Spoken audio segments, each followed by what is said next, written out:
So you mentioned that when the circuit breaker came along, you had to break routine for your dad, Yeah. and your dad became verbally abusive. Yeah. But you didn't have a choice because it was circuit breaker, correct? Yeah. We were all at home. Yeah, of course, it's of a course, bit tricky. of course. And you had to break the routine for your dad, and then after that, he became verbally abusive. What? What did he say? He would say, "Don't make me angry. You guys are freaking bastards. Stop making me pissed because I don't enjoy this. Because we want to put back his routine in place. Because before the COVID situation, he gets to groom himself, do all his showering, prepare his breakfast, and then after breakfast, he will read the papers, then make the effort to go out with mom. But when circuit breaker hit, he lost all his routines, so he lost his motivation to even groom himself, clothe himself, shower himself, even make breakfast for himself. Then we realized that frustrates Daddy on a very inner person level, because Right. I think he felt like he was useless. Okay, So I think he needed an outlet, right. and that outlet was me and Mummy. So every time we sat together, because I promised Mom and Dad that I would have breakfast with them every day for as long as I can. But when that happened, he realized that why are we always stuck at home and being 24/7 with us, and us being 24/7 with him? I think our patience for each other also grew really quite thin. It wasn't exciting because it was the first time I hear my dad hurl a verbal abuse on me. It's fine, but on Mom, I think that felt a little bit challenging for me as a son. Shucks. That must have been really, really hard, man, during that period. Okay, we'll come back to that.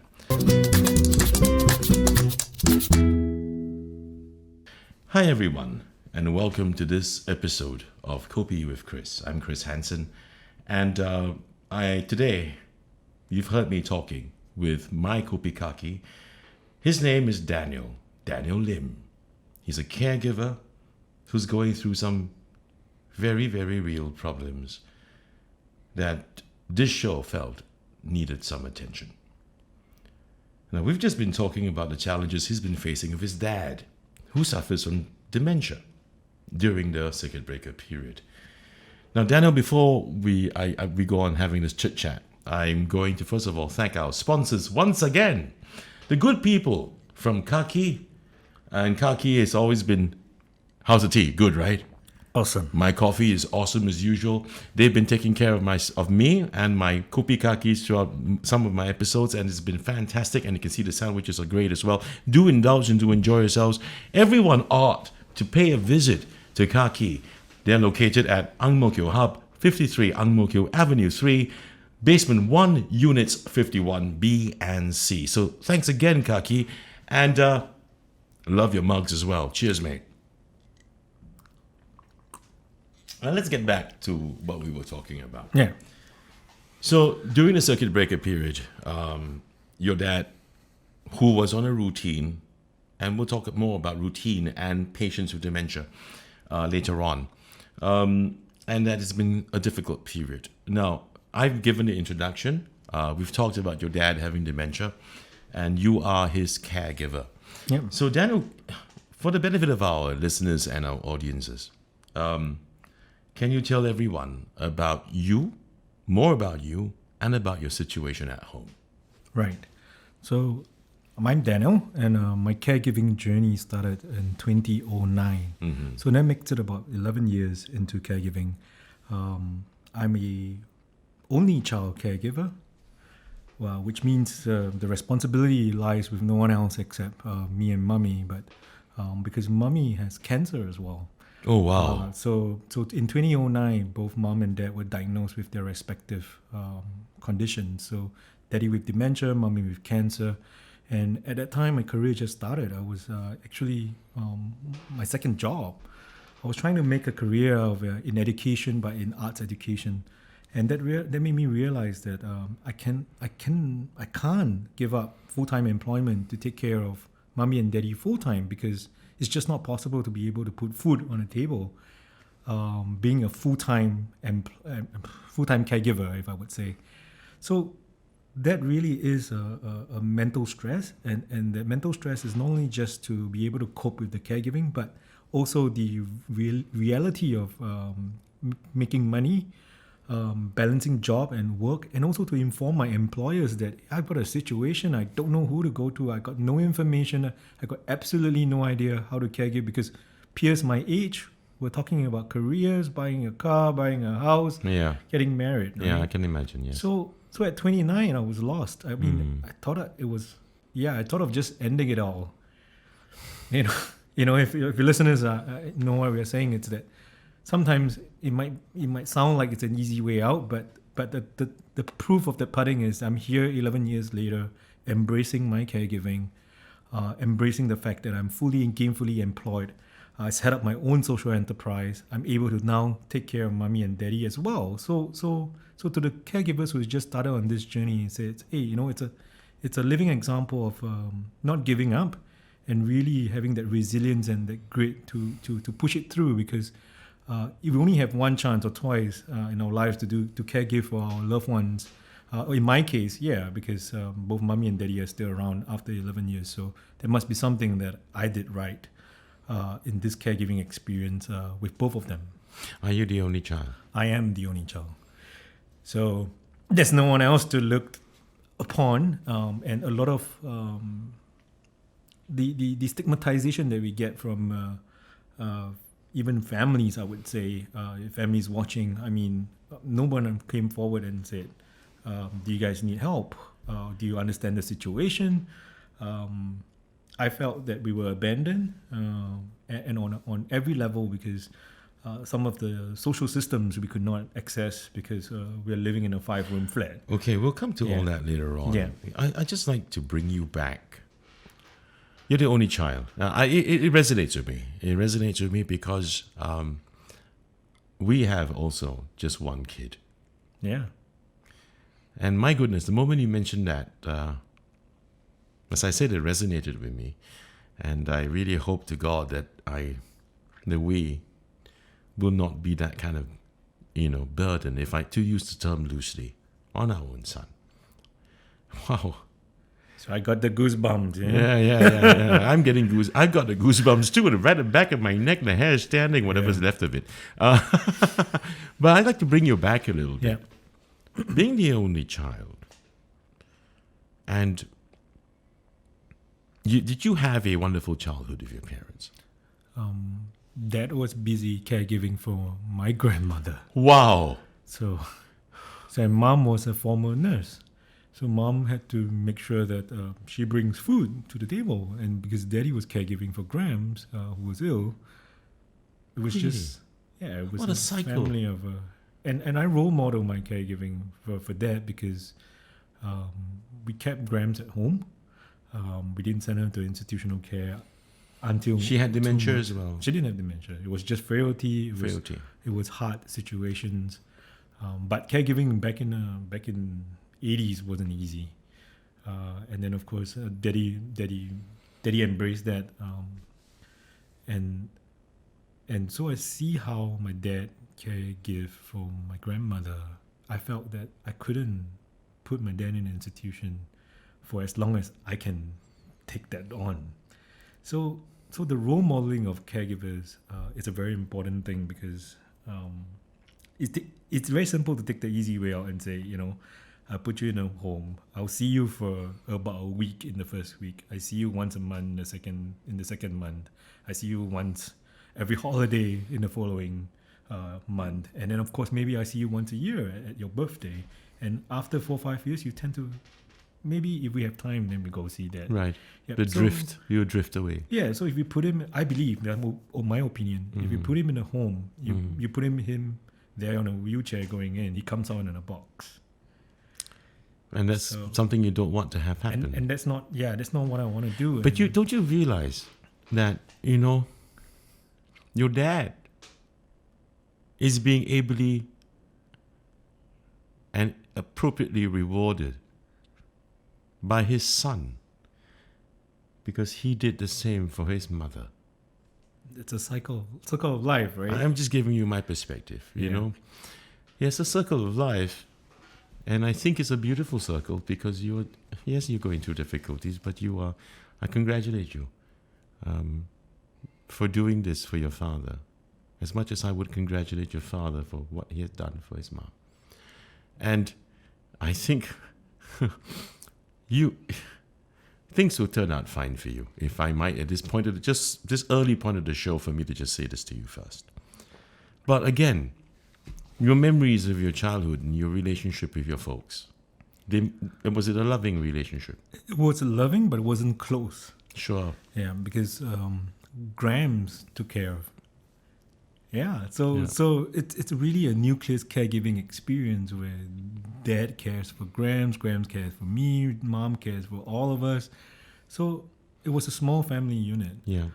and that worked for us. But I was the naughty one, right? So always getting into trouble. You were the only one. They were the only one, but the only one getting into trouble sounds even worse, right? So yeah, we never had that embrace. We never had that kiss. We never had that family holiday. I've never gone on a family holiday with mom and dad, Right. and I think that would be a big regret if I don't do it soon, right? Okay. Yeah, so when I look back, I said, hey, look, was it a complete childhood? Maybe not, but was it something that I could live with? Yes, I can. But your relationship must have been, good, because you're doing what is very admirable right now. You're not institutionalizing your folks. You are taking care of them. So I think that's a lot of love in your family, Yeah, isn't so it? all that took a shift in 2009 where mommy had a full mixectomy, and then she died on an operating theater and was survived. She got revived. And she Okay, you said mean that- her heart stopped? Yeah. Okay. Yeah, and then she was like, oh, look, I'm given a second lease of life. I don't think we should hold things really close to our hearts that closely, and whatever pain and whatever grievances that she had prior to that, she's given it all up. She said, like, look, I mean, we got to make this work as a family, right? And I think that really made a difference for me, because now I touch my dad more in terms of embrace. I think that touch is a secure attachment, I would say. So going to dad and making him a little bit more relaxed, I would actually pat his back and say, hey, daddy, it's okay. And I felt that, when what I didn't get when I was younger, I'm not being able to do it because I want to get back, because I can only hold him for so long, right, in a physical state. How old is your dad? Yeah, my dad is 83 this year. And your mom? My mom's 76. Yeah, so Let's go back to what we discussed about, just before we introduced the show. yeah. During the circuit breaker period, you had to break his routine. This routine thing, is it true that routine is something important for, adopting a routine for patients with dementia? And is it important for them? For a person with dementia, it's totally important because it sets certain what you're going to do in a day, right? So if you plan it nicely, if the day starts great, you will only get better. But if it starts shit, it spirals out of control. I'll give you an example. If daddy wakes up and he says that, look, I want to look good and feel good today. We love that, because he will go there and groom himself, cut his own like mustache, trim his own goatee and all his stuff, brush his own teeth. But that's because he's also building skills. So things like brushing your own teeth is psychomotor skills. Right. If we can switch it out on a daily basis, Okay. that helps us. Yeah. Even for us. Sure. Even when you wear your watch. He can do it on his own. Yeah, you can do this on his own. So if he can do that Independence. independently, it saves us a lot of time trying to do that. So imagine if daddy needs someone to take him for a bath now. Right. That negotiation, that relationship between father and son, it's not going to happen. No matter how much dementia he has, he's never going to let me clean his genitals. Okay. Sure. Yeah, put it on record, right? Sure. Yeah, so it's never going to happen. So we got to work around those items. So if we can enable him to do that, that saves us a lot of time, a lot of argument, a lot of like, I don't want to do this, and why are you forcing me to do it? That saves us all the time for us to do all the important things to get. Hey, let's talk about something over breakfast. Let's talk about the So, important so stuff. there's a lot more forward movement in Yes. in his therapy, for instance, right? Yeah, and this is something that we can do at home. It doesn't need to be done at a center. It doesn't need to be done with professionals. These are things that are quite intimate at home. So if daddy can continue to dress himself, if mommy can encourage him to do it, and he'll say, I want to look good for you folks. I still want to go out dating with my mom. Hey, that's awesome. And then if you were to get in the shower with mom, that's romance versus getting a shower with a kid, right? So So what did you do then? I mean, the circuit breaker, a lot of his routine has been, messed up. So what did you have to do? Did you set him on another routine? yeah, to bring back another routine during phase 2 of circuit breaker was terrible because most of the activity centers were closed because daddy likes singing as well. Oh, okay. Yeah. So he likes to sing, right? So we got to sing at home. So every morning now we sing at breakfast. And daddy would like to open the song with singing the favorite song of his favorite song, which is Unchained Melody. Oh, And okay. he sings it to mom. So you Wow. can see mom, you can't even see her eyes because can you imagine your loved one singing to you the same song every single day and that's the song that he proposed to you? So to her, it feels like, hey, your life is complete. Yeah, so I mean, to put it loosely and bluntly, it's that there's not much we not a lot of more things that we look for, but the simple things in life are what we really appreciate. So now we tend to be a little bit more grateful if daddy can have a conversation with us. So he says that on good days, I talk to dad about happiness. What does happiness means to him? And he can give me a whole spiel. But tomorrow he was like, no, I got no comment. Yeah, and then today we talk about, hey, what were the things that you remember? You know, Right. not forcing him to remember, but Right. he would tell me stories about like terror stuff and about his accidents and a little bit more morbid stuff. But that's okay. That's his reality, and I embrace his reality because previously I would like, oh, why can't you remember this? Why can't you remember this? Why so difficult? I mean, you've been doing this for the last 40 years, and why don't you know how to do it now? So I couldn't grapple with that, and then I realized that it was for my own personal satisfaction that he remembered those things. But actually, now I embrace the fact that that's his reality, even if it's not true. It's his version of the world. Is your mom still lucid? My mom is lucid. My mom is cancer. She's been cancer free, so Oh, thank God. yes, and she takes care of two of us really on an emotional front, on a physical front. I think she gives a lot of support to Dad as well. She says, "So what if you have dementia? So what? Right? Does not mean that we cannot make new memories every other day.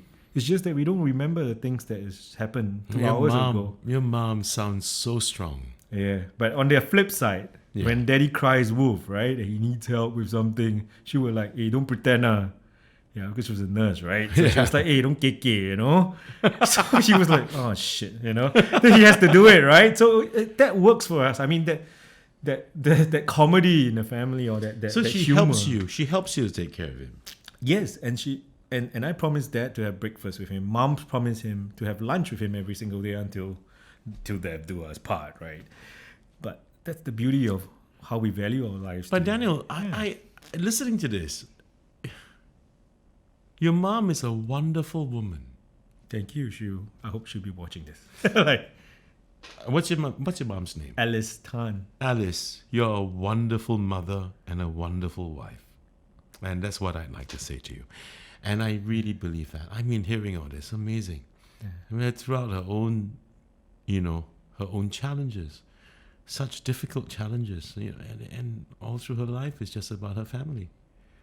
I think it's wonderful. I think what you're doing as well is wonderful as a son.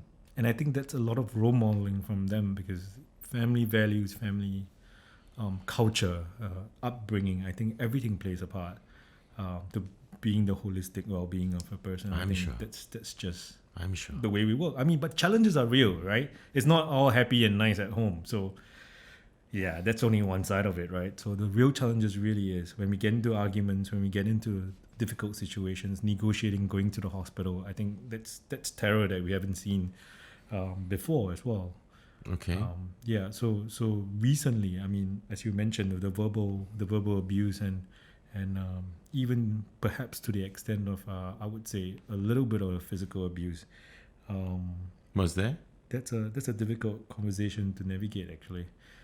I will leave that to you if you Yeah. want to talk about that. Yeah, I mean, it's important because how can you remember or how can you fault a person who forgets what he has done tomorrow? How do you even open that conversation with daddy, who said that he wanted to slap you or slapped you the day before, and you realize that isn't him. That's the lens of dementia talking, because he's never that kind of person. And when it happened for the first time, I don't know how to negotiate that, and it was painful because, yeah, it's a difficult conversation to have, and I'm sure I'm not the only family that goes through that, but yeah. Yeah, I'm sure it's hard, especially when it becomes physical. Yeah. But I hope things have simmered down since it happened once. It's for the first time, and it's a little bit tricky for that because we never knew how to handle it. Okay. Yeah, but let's hope it's the last time. Yeah. I hope so too. You also said earlier that when all these started, everyone else ran away. No one was there to help prop you guys up. In terms of what do you mean? Do you mean relations and friends? A lot of times it's not telling me the solution. We all know what to do. It's just really look at us that we exist. So I'll give you an example. Yeah, please. People care for the person with the situation. So in daddy's case, people care for the person with dementia. Mummy's case, people care for mummy because she has cancer. Yeah. But often in time, people forget the carers, the people who care for them. So if we go to a clinic, I mean, it will be, hey, uncle, how are you feeling today, and all that stuff. And we're invisible, right? We're the invisible person, either carrying the walker, either carrying the wheelchair, either carrying the umbrella. So I want to acknowledge the fact that a lot of times it's not only just the family caregivers like myself, but our foreign domestic helpers who are the ones bringing the elderly to the institutions and hospitals. They too need acknowledgement. They too need that level of respect in saying, hey, thank you for bringing uncle here. I mean, the conversations could be as human as, how's your day, right? Maybe society feels that this is expected of children, expected of our helpers, which I agree. You all should not be ignored. I agree. Actually, the challenge more for the caregivers. But you use a term interestingly. You didn't say caregivers. I say carers because we're carers for someone else. We're carers for. You're not giving care, but you are caring per se. Was that what it means? Yes, and I think the word caregiving has been. You disagree with that? I want to change that because we're carers for something. We care for a certain situation. We care for a certain cause. We care for a certain passion. We care for a certain person, a dog, an animal. But we're not caregiving to parents. Yeah. So if I could, put it on record, I want to change that. I want to make it we are all a community of carers instead of caregivers. Okay. Yeah. So you're saying you disagree with the term caregivers or caregiving. That's the action, right? Yeah. Yeah, but I'm a carer to begin with. So you think an official title, if you will, should be carers? Of course. Because it's caring for others. Yes. Or caring for the ones you love. Yeah. Okay. That's your perspective. So that's at least my opinion, yeah. Okay. So have there been, when you live in your own home, caring for your folks, neighbors, and those around, I'm pretty sure there must have been some sort of maybe loud noises coming from the house. Who knows? Moments where you have to shout. Do you? I'm sure you do. It's only, shout at your dad, perhaps, right? Of course. I'm guilty of that. And when we raise our voice, if our neighbors don't know what's happening to us, they would think that this child it's unfilial, it's parental like abuse, rude, parental abuse. Yeah, you're screaming at your parent day and night, no end. But so have there been? How have reactions been? To any arguments they might hear coming out from your household? The thankful bit is that because our neighbors are with us for the last 40 years, Oh, okay. Okay. So I felt that it was important for us to reach out to our neighbors and tell them about the situation. Yeah, that's a good idea. Because if not, then there were a lot of misunderstanding that's going on. Sure. So now in reverse, it's actually a more welcoming community. So I'm not saying just only my neighbors on the left and right and across the opposite us. Yeah. Because now when mommy doesn't make a trip to the market, they would drop by things. So I was like, they will bring back food. That's great. So I think that kampong spirit, right? We sort of felt like it's coming back. Oh, that's good. But you mean when you say it's coming back, you mean it wasn't there? Because we used to live where we don't lock our gates, right? So we I see. Okay. Yeah, and then that's what you meant. That's what you meant. Yeah, okay. so we felt The old kampong thing coming back. Yeah. And that's nice because I help them out with certain of their chores, and then they help us when I'm not around. So there's been no complaints coming from them, lah. Not in recent times, but what happens within the community, I think that's important as well. So Daddy likes to get haircut, right? Yeah. Yeah. So there was once where Daddy went for a haircut and forgot to pay. So that's the point that everybody was like, uncle, you're trying to rip us off, make haircut, don't want to pay money, huh? Then of course it's about us trying to educate them and say, look, I mean, our family, all three of us cut our hair here, $6, man. My dad's not going to run away for $6. You know where I stay. I'm coming here next week to cut my hair. So what no, you did they detained him. Who's they? I mean, the salon made him sit there until he called somebody to come and all that shit. Well, at least they didn't call the cops. Yeah, but they know his uncle, right? Trying to have a quick one and trying to have escape. Okay. Yeah, so do a fast one and the community, I mean the things that he access on a daily basis, if we educate others will be more patient with us. So like when we entered the lift, it was like Daddy takes a while to go into the lift. And then if we have neighbors on our same floor, my dad would press the button up because he wants the lift to come up to us. But everybody thinking, you see our uncle, the lift want to go down, ma. Yeah, why you press up? But his logic is real because he wants the lift to come up to him. So he pressed up. So that's his version of the truth, right? Yeah, so we're like, okay, sooner or later you'll land on our floor anyway. So why not press both buttons, right? Yeah. So do you find compassion lacking in society for people with dementia? Actually, for both persons with dementia as well as caregivers. Yeah, sure. The carers. Carers, yes. Let's. I will use that term. Carers. I'll use your term from now on on. the show. Yeah. Yes, because maybe they don't understand. They sometimes may trivialize it as well, in saying that this uncle could be a bit like off, he's one nut lost or a little bit screw loose, and why is he walking around in squares? And we don't go up and say, hey uncle, you okay? And some of them are lost, but they are distressed because they don't know what to do. And when they approach you, you think he's trying to get money from you. I don't like some of the terms and phrases I hear people use. Oh, the uncle is xiao and oh, he's got one screw loose. He's not centered. I mean, just stop that shit. I really don't like hearing that kind of crap. So can you imagine that? Yeah, this if is you were the family member, how hearing do you that, feel? How will you feel? It hurts, man. It will make me go up and say like, look, I mean, my dad's having dementia, and if you don't understand what dementia is, I can give you a whole education about it. But it happens to a lot of people. It can happen to anyone. It can even happen to the asshole who says that, oh, that one's xiao one. It could happen to that guy who opened his stupid mouth and says stupid shit like that. Right. I agree. And I'm saying I'm being very brutal, but I'm not really being that brutal. My language is still not as colorful, just describing idiots like that. Yeah. But there are people like that, and it's quite prevalent in society. It should stop. It should stop. But, excuse me, but I need to ask you this. Earlier on in the show, you said, what does one do? I mean, I've got a career, I've got to put food on the table. And I can't, like my friends, they talk about careers, their ambitions and stuff.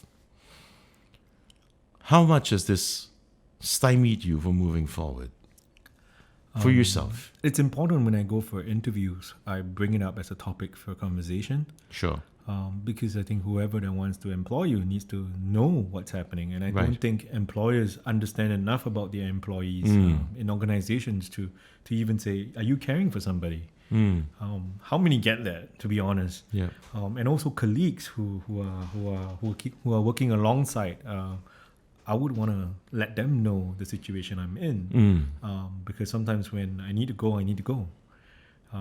when family calls, I need to go. We don't want to sound like you're taking this as an excuse for not doing your job or not doing your work or not delivering on time. But the reality is that if there's some flexibility in it, the loyalty will be even stronger. Right. Does not mean that I can't do work after daddy goes to bed.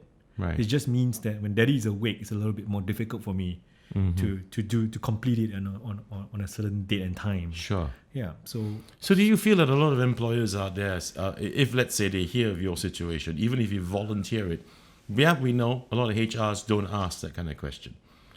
But if someone like you were to just offer it up and volunteer the information, I'm caring for my folks as well. And do you think that generally these employers would actually hire someone in your position? It really depends on the kind of work that the employer is expecting for. If we are working on different hours, like if we are working on a US hour or a UK hours, you can actually do that. Because by the time they go to bed, it's the time when you really start to work. Sure. Yeah. So I feel better is just to be upfront about it than to... Sure, but do you think most employers would accept someone and employ them given the circumstances? May not. May not. Yeah. But currently you are employed. I am employed, so I'm thankful that my employers at my current workplace understands this, and actually I think that's one of the reasons that I've got employed. Yeah. Because if I can handle things that are at home, if I handle it well, I'll be at peace when I'm at work. But generally it will be an issue. Yeah. For other carers other than yourself. I would think you so. think? Yes. How about your social life? How much has this taken you away? Are you single or married? I have a life partner. Married? Yes. I head nodding. You're not saying yes or no, but okay. Okay. So I have a life partner that, she understands what I go through, and she's in fact also a carer for a dad with a stroke. So between the two of us, we've got three elderlies to care for. So you guys don't live together? No. Because she caregives for daddy. And you caregive for your folks. We spend whatever time we have together as much as we can, and we embrace that. And hopefully, eventually, we're also trying for a kid, right? So that's the part that I think it's. I know we can't burn candles on multiple ends, but that's the cycle of life, right? I mean, yeah, it's a beautiful thing if we're blessed with it, but if we're not, that's fine. And how long have you guys been living like this? For a long time. I can't even remember. Sorry. No, don't apologize. Yeah. So and all this, it's been years, I suppose. Yeah. So if it's been years, it's and you guys are still very accepting of each of your respective situations, circumstances, and still going strong. Yeah. So I think it takes one to know one. I'm also encourage carers to find someone who understands the caring journey, because sometimes it's really hard to find someone you can relate to. It's remarkable, mate. On this, yeah. It's a remarkable story too. I mean, your life partner. Can I say wife? Yeah, okay. You can for simplicity's sake. For simplicity's sake, I'm really trying to scratch my head about it, but I'm not going to pry in that area. That's not the point of today's topic. Your wife, being in almost similar circumstances you, and you living apart, and yet you guys easily, can I say this, have a solid relationship. Yeah. It's marvelous, mate. It's quite unheard of. So it's making things work, right? And with the circumstance. People always say, think out of the box, but sometimes it's harder to work within the box given the constraints. But you know, I don't know about you, but for me, outside looking in, I see a lot of blessings. Yeah. I do. There's so many bright sparks in your life. And so many. And that's why we can do the work that we can do for as long as we can. Mm-hmm. I mean, that's the encouragement that I get for being able to continue caring for my loved ones. But do you think there's any, or do you feel, or have you been through even, any form of stigmatization or stigma as a carer? To the restaurants out there. Oh, really? The fanciful menus filled with Italian... Fancy words that you cannot pronounce. Fancy words, yeah. Yeah. But all we need is the picture, right? So daddy has a decision making. He's slow in decision making, right? So if you Right. were to tell him explain all this cheese stuff and all this pasta shit, right? It's gonna take him a while to associate that. So I encourage restaurants, if you want to be more dementia friendly, you can have a menu of amazing words. That's fine. But if you meet a family that needs a colorful menu with like pictures, you can offer that. I think that would grow your business. So it's very funny you said that. I mean, did you notice the kids menu? Same thing, right? The kids menu, do they have pictures? Most of them do. Yeah. But for the kids, they have pictures. But for the older folks, they don't. And they seem to think that the older folks are still lucid and capable of making decisions for themselves. And sometimes it's also whether the decision to go up into the restaurant and say that, look, I am having a special needs. Yeah. Yeah. So do you tell that up front? Or they Yes. say, sorry, man, we don't serve special needs. Oh, right. But if you do, then they was like, oh, sorry, my menu doesn't have this. So, you know, then do we stay in a restaurant and then, okay, you've got to give me the menu, right? So I've got to start explaining that what you have to dad. I want to give him the empowerment or the ability to make the decision and not say, Okay, but that order this. That is just basically society lacking, certain, they don't look at the periphery of things and they don't observe enough to make it as, friendly for practically every aspect of life and society. Yeah. But it doesn't mean that there's stigma, is there? But I mean, is there stigma on someone like you? Do people look at you funny because you are a person caring for a dad who has dementia? Have you ever encountered any sort of stigma? I felt that I couldn't fit in because the topics that they were talking are different. Like what? So if you're on a baby topic, I'm on the death topic. Hey, what's end of life care like? How it's all that stuff. So I felt like, they don't want. I'm not part of that conversation because I cannot understand that. So that's not stigma. That's exclusion. Yeah. Okay. So has there been any stigma?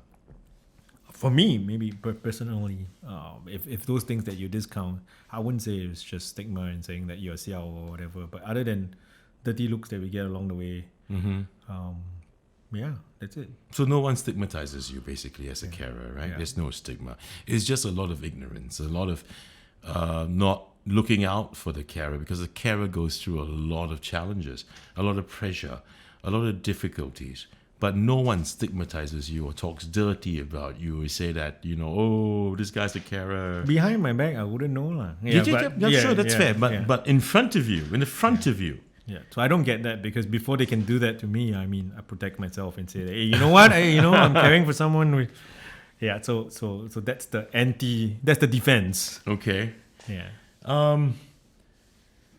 Has all of this affected your health in any way, both physically, medically, mentally, emotionally? On a physical level, yes. On a mental level, yes as well. Because I'll say back in 2009, when you realize that you have to burn the candles on multiple ends, your meal habits, the times that you have your meals becomes irregular, and then you binge eat, you sleep too little, and then you eat some more, and then sometimes you just don't want to do anything and you sleep too long. So that has taken toll on physical health. So I felt like I was severely obese. You don't look that obese. I mean, you don't get me wrong. That's 2009. you don't look severely obese. Yeah, so I was 120 Okay. 2009. Today Yeah. I'm like just 90, going down to 80. Okay. That's what. Wow, that's a big change. Yeah, so in 10 years is about 30 kilos. Okay, so it's because of not sedentary, but not having the time. Irregular lifestyle. Yeah. And then of course with irregular lifestyle, then your mood's also affected. Right. And then sometimes when it's late at night and you're awake, you feel like, hey, do I really want this? Do I really need this in my life? Can I just walk away from all this? What do you mean by walk away from all this? The difficult conversation is really, can I just either leave them or I leave Life. Yeah, literally leave life. And I think mental health is a scary one because to get in with damaged goods, right? Depression. So depression in terms of the idea of thoughts of even killing yourself, Right. becomes real. Sure. And if you don't pull yourself out from it, it will start to manifest. And say, hey, maybe we just take everybody with me. Oh yeah. Oh my. Yeah. Oh my. Yeah. And, So and, so it happened to you. and yes, at the initial stages. So Okay. the shitty stage is actually understanding that whole condition, understanding that. But at that point in time, there wasn't much resource I could go to for help. I didn't even know a counselor then. I didn't even know what to do. Mm-hmm. No one actually said, "Hey, Dan, don't worry. I understand all this stuff. I can guide you. You're not alone in this journey." So that's really what I wanted or what I needed Okay. back in 2009. And So how did you drive yourself out of that situation? So I realized that if I'm not okay, I can't be the one taking care of my folks, and my folks need me right now. Mm-hmm. And if I need medical attention myself, then it's gonna be tough. So I went to a support group. Okay. Yeah, so the support group actually helped us to say, look, these are certain things that you must understand about your caring, your care journey, Mm-hmm. and a lot of things you can't blame yourself, because when dad falls, I blame myself. Mm. Yeah, when mom takes a trip and broke her teeth, that's my fault because I'm not there. Yeah, so there's a lot of carer's guilt, and that manifests itself to like saying, hey, you know what, I don't want to go out. I just want to stay at home and take care of them 24/7. Mm-hmm. But that's bad because you don't have social life, you don't have any life. Yeah. Yeah, and Yeah. but I learned that I have to detach myself, and the caregivers group really actually helped me, and I would say in on record that it saved my life. But after the initial 4 years, I think living with it, that's the beauty of it, the recovery period of living with it and learning from it, really got the family closer. I mean, I hold my dad's hand for the first time because we were about to cross the road. So when I was young, I mean, my mom would always hold my hand and cross the road, right? So I'm trying to say that, hey, maybe it works then, maybe it can work now. How freaking often do you hold your dad's hand Yeah. and cross the road? It's as simple as that. Do we even do it? Yeah, I mean, my late dad, I did. Yeah. I lost him when I was 18, coming 19. And my dad was old. I'm very happy to say that he was lucid all the way, Yeah. fit as anything, died of a massive stroke, and died immediately. But I've always held his hand. Even after the time I was in my later teens, I was still holding his hand. My son still holds my hand. He's 11 now. He still holds my hand. Yeah. I make it a point to make sure that there's no distance, regardless of whether you're daddy, the alpha male. No, I make sure of that. But I know where you're coming from. Yes, I and do. that was precious to me. Yeah. Yeah. But living with a parent who has dementia, I mean, did it lead you to do research or find out, more in-depth, have a more in-depth understanding of what dementia is about? So can you easily say that you understand the illness better than most? No, I mean, after 11 years, I think I'm still a beginner at this game, because there's just so much about dementia that we don't know. And that's the reason why a support group or a network of like-minded people will be useful, because my learning journey is only my learning journey. But if I can learn from someone else's learning journey, it speeds up my knowledge and saying, oh, maybe I could try this. Oh, maybe I could try that at home because it worked for someone else. Okay. So the message is that the more people you meet with similar situations, we tend to learn off each other. Yeah. Yeah. So if you ask me if I'm more knowledgeable than the rest of us, I don't think so. I think first and foremost, we're all learning, and there's more about dementia that we don't know, because there's so many kinds of dementia. Right. And Alzheimer's and Parkinson's and there's Lewy body, there's early onsetters, there's just so much more. I mean, there's what is the dementia condition your father So has? that is a vascular dementia. He's got a little stroke in his brain, and then it caused him to develop the dementia. Oh wow. Yeah. Oh my. So that's his. So there are many causes for there are many. sorts of dementias that's out there. Yeah, and they're the rare ones as well. And I don't even dare to say I know Okay. them all. And I think Because it's I'm not that ignorant, but ignorant enough. So I just like to understand. Is there a specific cause for how dementia creeps up on someone? difficult question. All I can think of is eat more walnuts.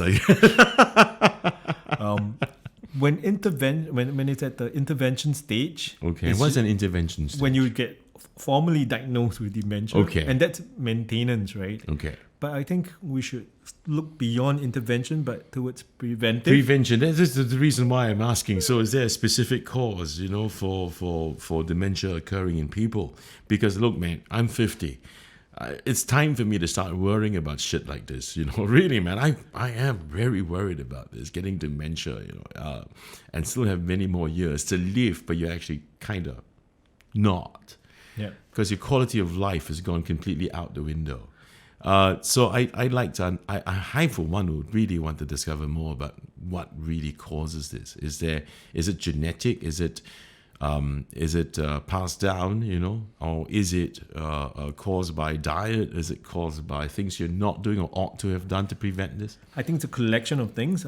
It may not be hereditary, so it's not from daddy to son. Not hereditary, okay. Yeah. And I think it's about things that we don't do enough. We don't exercise our mind enough. So as an example, right? Playing bloody mahjong since you're 20 or something, But it could be things that we do on a daily basis. Okay. So for example, we wear our clothes, right? Our Yes. t-shirt today. Yeah. We would be wearing this for at least the last 20 years the same way. Reflex, yes. Yeah, but Unconsciously. if you could reverse that, let's say today I put in my right hand first, and then my head, and then my left hand. Tomorrow I can reverse that. I can put my head first, then my left hand, then my right hand. You can do it, but it's just that we're not conscious enough to do it. So what you're saying is that be conscious about the things that we're already Do. unconscious of. Yeah. So like when you get out of bed, is it the first step is your left or is your right? Think about that. As simple as that. Wow. In the morning. So that's the brain exercise. That's a brain exercise, like brain gym, right? Yeah. I mean, like you're working on form, you make sure you got this going before you do anything else, and then everything works. And so then if you button up. okay, so exercise helps because when you're running, you have a running form, and you got to concentrate on that. So your psychomotor skills help. Even things like understanding. I brush my teeth, right? Master hand. Can I use the non-master hand to do it? You can, but you're not less productive. That's all. But you're mindful of it. Yeah, but we've been brushing our teeth with the master hand for at least many years. It's as simple as that. Yeah, no, it's simple. I know, but people don't do it, not just because it's unconscious already, in my opinion. People don't do it because there's already a lot of things to think about for the day ahead of you, right? The stresses that will come in the day, so we don't want to add more stress. So we don't do more than we already have on our plate. You see where I'm coming from? Yeah. So in my mind, oh my goodness, do I have to really exercise my brain that way when I've got 101 things to worry about, for the next 16 to 18 hours of my day? But if you put in a habit, it becomes normal for you to switch it out. Well, yeah, you can maybe grow to be more ambidextrous. So even for wearing shoes, right? You put it on your left. But I get you get the point. I get the point. I'm just saying a lot of people don't do that. We lose sight of these sort of things simply because we have a lot on our plates already for each day. But yeah. And these are the exact same routines that I will administer for daddy who has not much to do throughout the day. Yeah. What's your advice for other children of seniors or carers? If you can take care of them on your own, I think it's a beautiful experience because they didn't just check us into like baby care when we were 2 years old, right? So if you were saying that, parents beware, right? Because your kid might just do that to you when you grow. Personal philosophy, okay? So yeah, sure. So I think if you can continue to do the best you can for as long as you can for the ones you love so dearly, I think that's really it brings a smile to your face and it certainly makes my life more complete because if I didn't go through this experience, I would feel that I would have missed out on a certain part of my life with my parents. I wouldn't have gotten close with them. It would have remained, hi dad, Mm-hmm. Yeah, it would have never gone to touch, embrace, kiss, or even touching my dad's hair. Right. It would never happen. So it's an enriching experience somehow. It's a fulfilling experience. Okay. For me, personally. I mean, I wouldn't dare say it for the rest, but so far it's been good for me. It's so funny. I want to share something with you. I've never mentioned it on this show before. But about last year or 2 years ago, I used to do quite a bit of work pro bono for a particular nursing home. Fundraising and all that, and as a host, as an MC. Yeah. And I got to know the people in the management. And you know what? Someone said this to me. It's been ingrained in my system from then till now. And that person said, Chris, so when are you going to enroll? Excuse me? When are you going to enroll? I said, what? Enroll for what? Enroll as a resident in this nursing home. I said, what?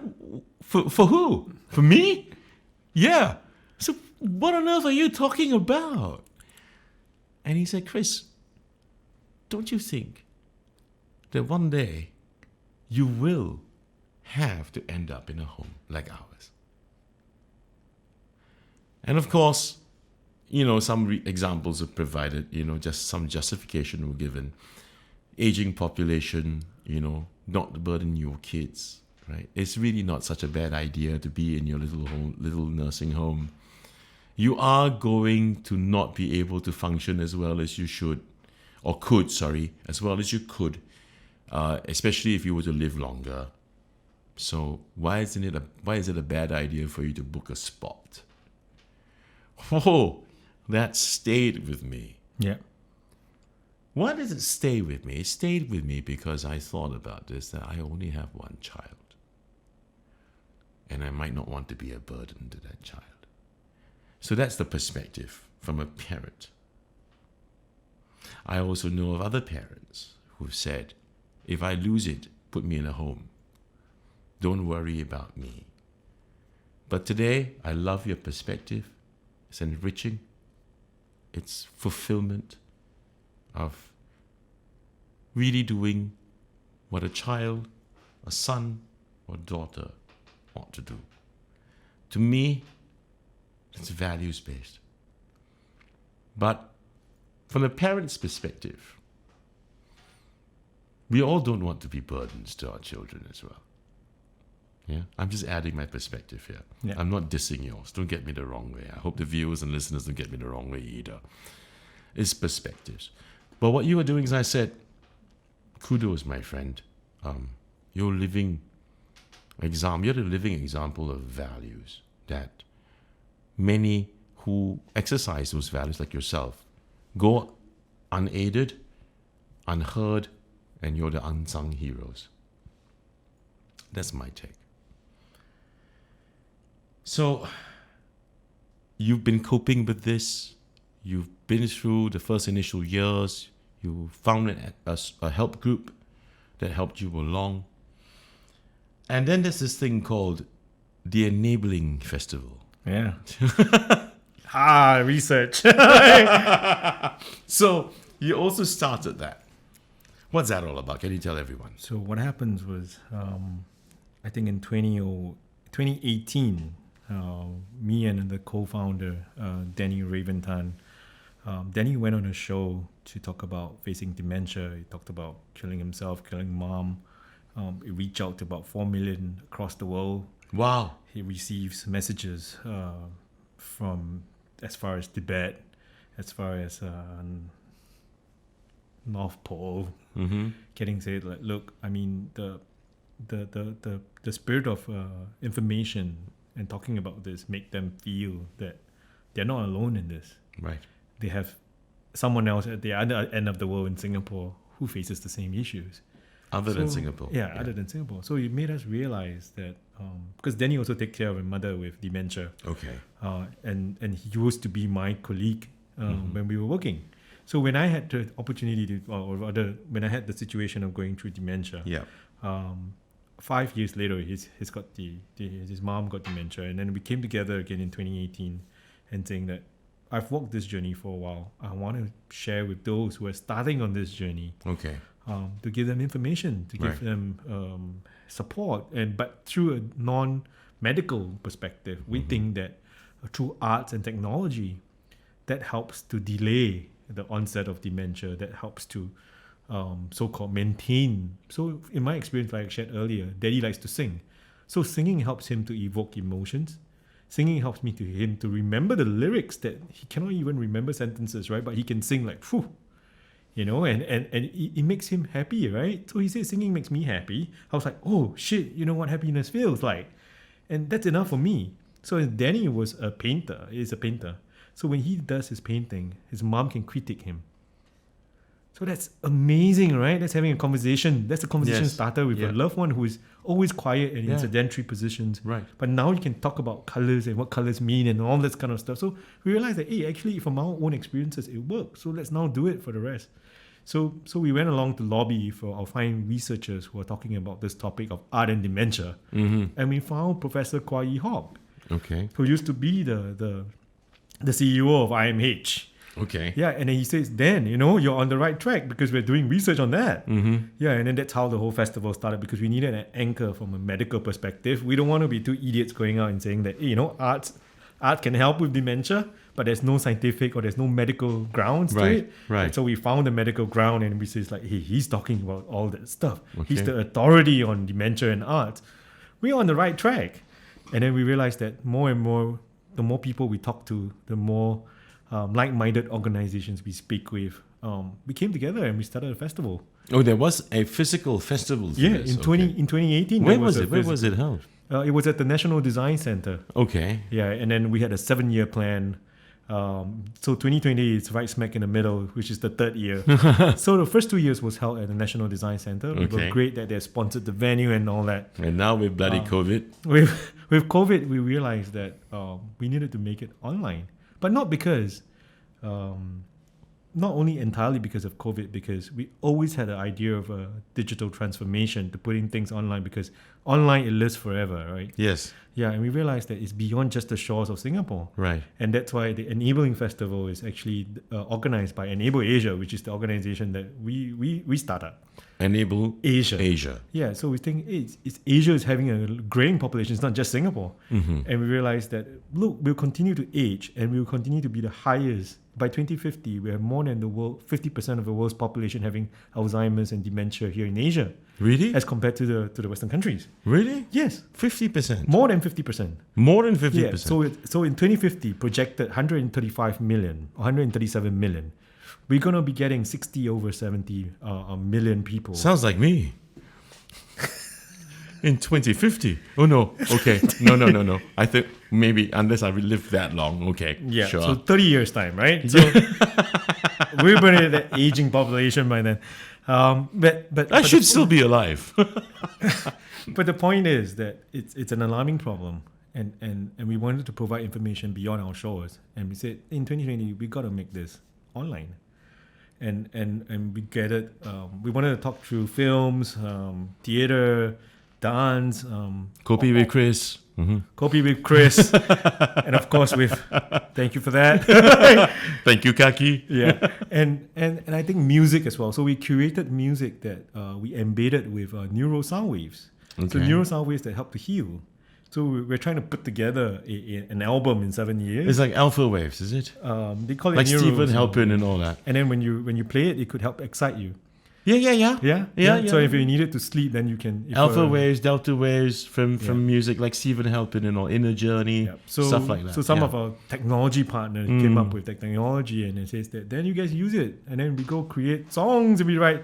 We not write. Those things work. Musicals. Those things work. I can attest to that. Yeah. Yeah. And we talk about that. And we talk about theater as well. We talk about using, infusing. Last year we had a parent, a father with dementia and a daughter who is a carer. Yeah. They performed together. Wow. And it says that, look, for Grace and her father, when it's recorded, it actually immortalizes Daddy's life story.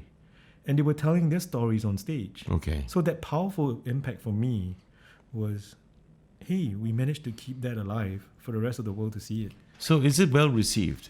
Yeah. So in the physical festival, in the first year, we've got about 3,000 people walking through the festival in 3 days. That's decent. Yeah. Last year in 2018, we got about 4,000. In 2019, there was 4,000 people. Wow. and in each year we're growing. So this year, I mean, the sponsors are waiting to get my report, right? So Sponsors are going to be getting his report. Okay. yeah, so we have met all our numbers in terms of audience visitorships, viewing the You online. seem very excited about this. Huh? It is. You're so It is- animated about It this. is close to the heart, and I think we have to do it. Oh, we wish you all the best, mate. You and Danny, we Yeah. wish you both the best for this. Is there anything that the medical services or the government, you think, can do better to help carers like yourself? Perhaps within the healthcare sector, Mm-hmm. if you have a carers community, I think that would be great, because when we go in as one family or one in medical term patients, right? We only have relationships with the medical staff. We don't know the next person coming in for the same situation. If there is a platform where we can connect on that level, because we're using the same hospital as our physicians, that community itself can be a tight one. If I know with PDA, PA and all that kind of stuff, but if there was a support group that is helmed together by a healthcare organization, that would do a lot of tremendous work for us, because they handle the medical, but if they handle the social bits, like even have a caregivers or carers program, that would help us, because I think that's missing. Tell you what you do, Daniel. What you've just said, I agree with you. I think it'd be a great thing if someone comes together, someone upstairs come together, right, and try to helm something and make it a more organized structure for carers. So this is what we're going to see, the camera down there, that one in the middle. Take a look into that camera and say something, whatever you want to say to the powers that be about this. Just look into the camera and say what you'd like about this. Yeah, so I really hope that if the healthcare sector, the social care sector, the communities themselves can come together as one, I think we can even have Kopi at my void deck. Sure. That works, because that allows us to communicate with the most important people in our neighborhood, which is our neighbors.